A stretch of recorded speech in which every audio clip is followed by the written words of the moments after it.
Yeah. I want to go home now. Did it move? Yes. Mom. I swear to God. Mom? I see it. Is it by the tree? Yeah. Good evening. March 27th, 2017, Claudia Ackley and her two daughters went for an evening hike around 6:30 p.m. and it was in a back road, a pretty secluded area, not very well known to hikers, kind of a local area. And when she went for a hike, as you saw in those two short clips, she encountered something that she was not expecting. And in her opinion, she encountered a Sasquatch. This tree that you're looking at, here's a clip. Now, we're going to talk about the blurry footage and we're going to talk about some of the issues people might have with this case. But as you can see, she did film something. If you watch the short footage of it, you can see this object, this black creature up there moving. It's not like she filmed it and then went back and circled and highlighted things. No, this is what they were looking at, which is very important. If you guys are looking for a very sophisticated, very well done breakdown on this, I want you guys to go check out Bigfoot Tony. I have a link to his video below in the description. He does a very good breakdown of this. Unfortunately, the footage is blurry, but this was taken by her daughter, who was with him at the time, and that's what they could get. You got to remember, it was March, so about 6:30 at night, it was already getting dark. 2017, the cell phone she had could have been old even by 2017, so it could have been a 2014 or 2015 camera on that phone. The technology is getting better and better, but unfortunately, it is blurry. But fortunately, yes, she did manage to take some footage. Now, I met with Claudia. She took me to this road. She walked me through. Her partner is also Ed Brown. He's a fairly well-known Bigfoot researcher. And I found the area to be very intriguing. It's kind of at the edge of some houses, and there's kind of some forest around it. And it was very interesting when she encountered the creature. I guess when they walked up on it, two more were down below the one that was up in a tree, and they kind of ran off into the bushes. I guess her daughter saw that. And when she was very frightened, she got a very creeped out feeling. This thing scared her. And from talking to her and hearing her encounters, that fear really comes across. And the fact that she's scared to take people there. When we went down this road, I would go 10 feet off the trail and she'd be like, Matt, what are you doing? Get back here. Like, she was genuinely afraid for the people that were there. This event really traumatized her. Whatever she saw, whatever she happened. And I do believe her. I do believe she did encounter something that day. If it's a hoax and she's acting, she's one hell of an actress. But I don't think she is. I think she's telling the truth. I think she really encountered something that day. And also interesting, it was off of this encounter, she got very vocal about it. She opened up a court case. She was trying to sue the state of California to get Sasquatch recognized as a national species. And this is very cool. It's what a lot of us Bigfoot researchers want in the end, is we want recognition. We want everybody to say, look, we're not crazy, these things exist. So a very controversial figure that she hooked up with at the time was Todd Standing. Now, he's very polarizing in the Bigfoot world because of a couple reasons. One, because his photo evidence is not widely believed to be true. Some people have even gone as far as to say that he's a hoaxer and he sets this stuff up and he's only in it for the money. His supporters say that Todd Standing is brilliant and he's captured the real thing and done what nobody else has done. And other people don't have an opinion on his evidence. They just don't like his personality because he is a very type A, straightforward type personality. So having Todd Standing wrapped up in a court case, it went on for a while, and then they withdrew their case because they wanted to refile, because the wording that they'd used when they filed, they wanted to change it to give themselves a better chance. And I totally get that. It's Claudia's case. I commend her. Even if the case goes through or completely fails or doesn't happen, it still brings a certain legitimacy to this subject that people are trying. And if someone in California can do it, somebody in Washington State can do it. Somebody in Arkansas can do it. Somebody from Georgia can do it. Somebody from Maine can do it. And I do applaud that, even though I don't think Todd Standing was one of the best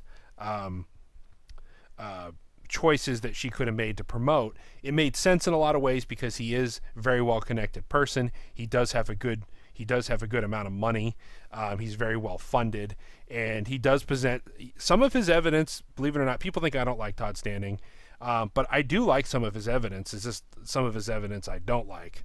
So for a lot of people, the inclusion of Todd Standing is a red flag. For a lot of people, the fact that she's hooked up with Ed Brown as her partner, and he's a Bigfoot researcher. And another thing that someone else brought up to me is that in the short clip, she was whooping at the Bigfoot that was up in the tree. Now, if someone's genuinely afraid of this thing, why would they whoop at it? Well, Claudia, in her defense, had Bigfoot encounters before and was not a full-blown researcher as into it she was now, but she was very familiar with Sasquatch and had encounters. And, you know, we've all seen, if you're into this, we've all seen the television shows where you knock and you hoop and holler. And I think at a certain point, as brave as she was, she just wanted to see, is that a guy in a costume? Is that an animal? Is that a bear up in a tree? Is that an escaped monkey? Now, she did say it had kind of an orangutan look to it, like the hair was kind of a reddish, like an orangutan, orangish red, but on the video it came out black. So for a lot of people, those are two red flags, and I do understand where they're coming from. The involvement of Todd Standing, the fact that she was hooping and hollering and not backing away slowly, but you can hear in her daughter's voices that they were genuinely freaked out. And from interviewing Claudia and talking to her and spending time with her, she was genuinely freaked out. And like I said, I do 100% believe her. Also, if you've met Claudia and you've interacted with her and you've seen how she does things, she is not in this for the money. She hasn't sold her story. She's lost a lot of money filing lawsuits and talking to lawyers because they're expensive. As far as I know, she's never done any paid interviews. She's not making any money. I think maybe she had a GoFundMe just for legal bills, but she's not out there to write books or to make money or to sell images. She just wants to get this point across, and if you meet her in person, this passion really comes through, and I do appreciate that. By the way, what you're looking at was very recent, just a few days ago. I went back to the road. I took my buddy Brian with me. I was well armed this time. This would be the third time I've been on the road. The first time was Claudia took me with me and walked me through the sequence of events. The second time I went there by myself, got super freaked out, got this irrational feeling of dread. I don't know where it came from. I had a headache for 2 or 3 days. I felt very uneasy the whole week. It was just this headache, like this tension headache on the side of my head. I don't know where it came from. Some people have suggested that maybe I got zapped or it was Bigfoot using infrasound. It was a bizarre day. But the footage you're witnessing now, I didn't feel anything. It seemed like any other hiking trail, any other part in the woods. It was quiet. Not a lot going on. We saw a couple birds, a couple squirrels, a couple lizards. Didn't find any big tree structures. I will admit there's a lot of footpath tracks. You could see a lot of hiking boot tracks, and you can see a lot of bike paths. And we did encounter other people going for a walk on this trail. And when we were there the first time in the walkthrough, a family went through with kids. So if you're out in the middle of nowhere and you find rock stacks, that may be a potential sign of Bigfoot. But with the kids and people going through, as somebody who has a young daughter, I could tell you that stacking rocks or something maybe out of the ordinary, you could kind of chalk that up to kids. It makes it, not that it isn't Sasquatch, but not that it is, and it makes the likelihood of it being Bigfoot, especially right on the trail, a little bit less in my opinion. And this whole case, I've been continuing to follow it. I'm glad to call Claudia a friend, and I hope she understands because she's going to be watching this. Claudia, I went up there twice without contacting you for the sake of investigation. I believe you, and I know you wouldn't hoax me, but for the sake of being a paranormal investigator, of looking into these events, I have to see if I can individually corroborate, go to these spots. One time I got creeped out, one time I didn't. Both times I went, I did find some kind of strange things, some stuff stuck in logs, some weird stacks, like I said, that I can't chalk up to Bigfoot or either or. But I think it's important that I go there without the person reporting it knowing I'm going there, so they can't hoax me or pull the wool over my eyes or do something strange or steer me in a certain direction or influence me in any way. So that's why, for the sake of investigation purposes, I went back. And by the way, there will be a follow-up to this next time it rains. In the next few months here, approaching winter, hopefully we'll get a California storm. And I really want to go back and look for tracks, look for prints, especially, after it rains, the forest kind of comes alive a little bit, and can't wait to do that. So something else that I think is very important to bring up is Claudia introduced me to a couple that lived not too far away from this, just a stone's throw, in a very well-to-do neighborhood in the Arrowhead area. And they had these things come onto their property, look in their pond, look in their windows, peed on the side of their house, and the neighbors in front of them and back of them, to the sides of them, they were all talking to each other. And the whole little community was talking about these very strange, quote-unquote, bears that were 7 or 8 feet tall, that would walk on their hind legs and run across the road on their hind legs, and they didn't have a snout. Now, I think it's always fascinating sometimes, especially with Bigfoot being in our lexicon and Sasquatch pop culture these days, that people go really far out of their way to explain things aren't Bigfoot. So I find that really fascinating that even to very recently, this area still is pretty active.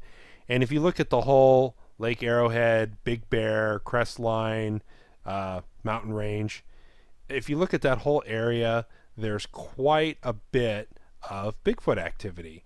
And I've been up there quite a few times. I've talked to people, and if you look at the mountain range next door, the San Jacinto mountain range, there's also things over there in the Idlewild area that I've documented. So what you're looking at right now is the actual scene of Claudia Ackley's encounter. Now, look at this weird piece of wood stuck in this log. We were like, what is that? Is it like balanced there? Wedged in there? It was very strange. Now, I'm not one of those people where everything's Bigfoot, but it did seem like a very odd way to kind of mark this game trail going down here. That's very clearly a trail. And you can see over here, we're going to get close to it in a second, you can see the tree where Claudia filmed this thing, and you can tell that this is a big tree. That Y is way up there. And if you were going to hoax it, you'd have to have an extension ladder. You'd have to be able to put this ladder, the backside of the tree, have a guy climb up there, sit up there. He has no way out, nowhere to go. Then someone else would have to go push that ladder down and hide it somewhere. Then for the other people running away, you'd have to get them in some kind of a suit to run away to hoax Claudia. If Claudia was hoaxing, which I obviously don't think she is, then you would, she'd have to get her 11 and 14-year-old kids in on the deal. She would have to haul a ladder way down this hiking trail that you can't get a truck down. She'd have to get, orangish monkey suits. She would have to film it, and she would have to get all her kids, including herself, to act like this was an incredibly scary situation. So, not impossible, but I think she saw something real that day. And like I said, here's the tree. Now, when we went for the hike this day, like I said, in general, I didn't feel freaked out like I did when I went down there by myself a few weeks prior. This one area is a tiny bit creepy. This is probably, today, this was like, on a scale of 1 to 10, this was like a 3 or a 4. Just a little bit odd. And this was kind of the only area that I got a little bit of a feeling of being watched, not by much, or a feeling of I shouldn't poke around too much, I shouldn't turn too much stuff over, I shouldn't really mess around in this area. It was kind of the feeling I got, but not overly creepy or fear or anything like that. So that's pretty much the spot that it happened. This was the 3rd time that I had been there. So in conclusion, I believe Claudia Ackley. I think her and her kids saw something incredible that day. Meeting with Ed Brown and his interpretations of it, I think he's spot on. I 100% believe him. I don't think there's any kind of hoaxing going on here. I think it's a very compelling case, and I think the fact that people in the area have also seen these creatures, and this whole general mountain range has had a history of Sasquatch encounters, I think that's what she encountered, and I think she's a brave lady for everything she's done. If you guys liked this video, it really helps if you give me a thumbs up, and if you haven't already, please subscribe. It helps this channel out immensely. And this is kind of the first of a series of investigation style videos that we're going to be doing. Thank you very much, and stay safe in the woods.